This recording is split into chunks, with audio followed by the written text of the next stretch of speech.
তো কিভাবে তোমরা ভাই এরকম হাইপার রিয়েলিস্টিক পেন্সিল দিয়ে ড্রয়িং করতে পারবে সেটা আমি তোমাকে আজকে ভিডিওতে বলবো। তো তার আগে ভাই হ্যালো আমি আবার তোমাদের বমার্স। তো ভাই ভেবে তো ছিলাম যে আজকে ভাই আমি শুকনো ড্রয়িংটা কমপ্লিট করবো, বাট সব কিছু ভালো করে হয়ে যাবে ভাই, কি হবে। তো ভাই কালকে যে সেটা একটা ভাই আমার হারিয়েছিল, সেটা ভাই আজকে একটু চাপে থাকার কারণে ভাই সেটা আমি আনতেই ভুলে গেছি ভাই। তো আর্টিস্ট বটে ভাই, এমনি চুপচাপ বসতে পারবো তো স্বভাব না। তো ভাই তাই কি করবো ভাই, বসে বসে ভাই একটা নতুন ওয়ার্ক করলাম, যেটা ভাই আজ পর্যন্ত ভাই আমি কোনোদিন আমার pencil work I mean sketching কোনোদিন আমি রিভেল করিনি। তার রিজন হচ্ছে আমি কোনোদিন করিনি sketching। মানে স্কেচিং করেছি বাট সেটা স্কেচিংটা ভালোভাবে আমি করিনি, প্র্যাকটিসের জন্য এক দুবার করেছি বাট সেটা ভালোভাবে আমি প্রফেশনালি করিনি, ঠিক আছে। তো আজকে ভাই ফার্স্ট টাইম করলাম হচ্ছে আমি স্কেচিং মানে পেন্সিল ওয়ার্ক। তো সেটা ভাই দেখাচ্ছি, তো সেটা কেমন হয়েছে সেটা বলো তোমরা। তো ভাই ওইটা কিন্তু ভাই এখানেও ভাই আমার হাত ভাই খারাপ ছিল, যে টেপটা ভাই আমি লাগিয়েছিলাম যে একটু উল্টো করে লাগিয়ে দিয়েছিলাম, আমি ভুলে গেছিলাম কোনটা আমি বলছি। তো যেন ওইটা করতে গিয়ে ভাই এই দুটো ভাই জায়গাতে পেজ উঠে গেছে ভাই,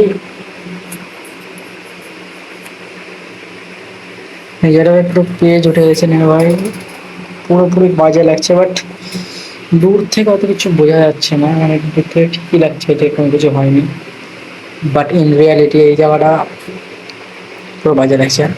মানে এখানে ভাই চারকোল আমি দেখলাম, এবারে চারকোলে কত ডার্ক করছে তাও ভাই ডার্ক হচ্ছে না পেয়েছে, ঠিক আছে। পেন্সিল ওয়ার্কের মেন হচ্ছে তোমাদের ব্যাপার হয়, প্রত্যেকটা আর্টিস্টেরই ব্যাপার থাকে যখন তোমরা পেন্সিল ওয়ার্ক করবে বা কারো পোর্ট্রেট করবে, তো সবচেয়ে মেন ব্যাপার যেটা থাকছে সেটা আউটলাইনের উপর। তো যার আমি আউটলাইন করছি তার পুরোপুরি পারফেক্ট আসছে, তো আমি তার যদি ভাই আউটলাইনই পারফেক্ট না হয় তো ভাই তুমি সেটিং করতে যাও, সেটিং করতে গন্ডগোল হবে অ্যান্ড পুরো ছবি বেকার হবে। আর একটা জিনিসই লোকে বলবে এ তো 19-20 লাখ কা ফারাক है। তো তার হচ্ছে প্রথম হচ্ছে ভাই আউটলাইন ড্র করা। তো এখানে ভাই আউটলাইন ড্র করেছি ভাই। তো এইবার তোমার কিভাবে পারফেক্ট আউটলাইন ড্র করবে সেটা আমি তোমাদের আজকে বলবো, বাট ইন ভয়েস, কোনো কিছু ওয়ার্কে দেখাবো না, ঠিক আছে।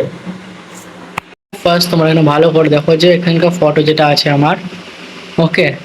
ফার্স্ট হচ্ছে আমি এখানে যেটা আমি লুমিস প্যাটার্নের জন্য ভাই হালকা ইউজ করেছি, যেটা হচ্ছে ভাই ফেসের জন্য A4 সাইজে করেছি। তো আমি হালকা এখানে একটা সার্কেল করেছি ফার্স্ট, ঠিক আছে।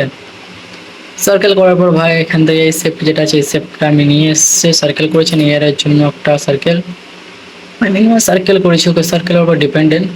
অ্যান্ড তারপর ভাই এখানকার ভাই যেন আইজের আছে, আইজের জন্য একটা লাইন, নোজের জন্য একটা লাইন, আর লিপসের জন্য একটা লাইন। তো মেন ব্যাপার যখন ফোকাস রাখবে হচ্ছে দুটো আইস সেম লাইনের মধ্যে হবে, ঠিক আছে। এখান থেকে যেটা গ্যাপ থাকবে একটু গ্যাপ থাকবে, বাট নোজ অ্যান্ড লিপস একটু কাছাকাছি থাকবে।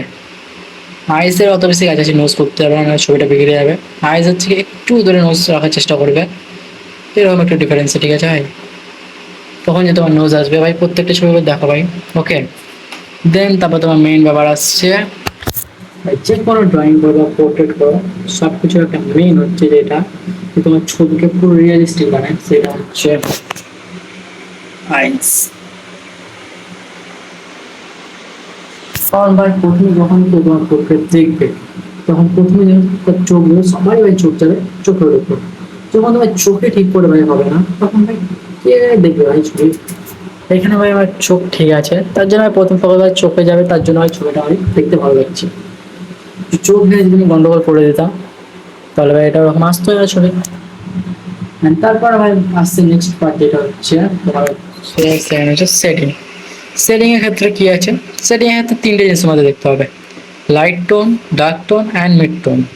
তো হ্যাঁ লাইট টোন যেখানে আছে সেখানে লাইট টোন দিয়ে ইউজ করেছি, সেখানে জন্য ভাই আমি এইচবি পেন্সিল ইউজ করেছি, ব্লেন্ড করেছি।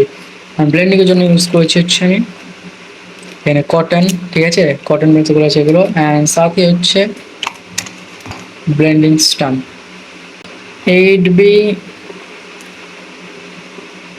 And 10B pencil, okay. এটা আমার হচ্ছে প্রথম স্কেচ, ঠিক আছে। আমি এর আগে মধ্যে এরকম স্কেচ করিনি, এবার করতে বলেছে বলতে একদম যখন স্টার্টিং এর দিকে করতাম আমি, তখন লকডাউনের আগে, ঠিক আছে, লকডাউনের আগে আমি লকডাউন যখন স্টার্টিং এ হয়, ঠিক আছে, লকডাউনের শুরুর দিকে যখন করেছিলাম সেটাতে আমি খুঁজে পাই না কোথায় আছে।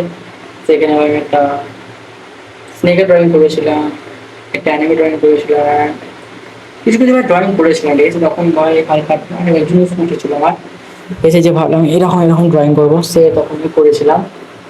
বাট সেটা ভাই দুর্ভাগ্যবশত আমি পারছি না। বাট নো প্রবলেম, এই সিট আছে এখানে আবার আমি করবো।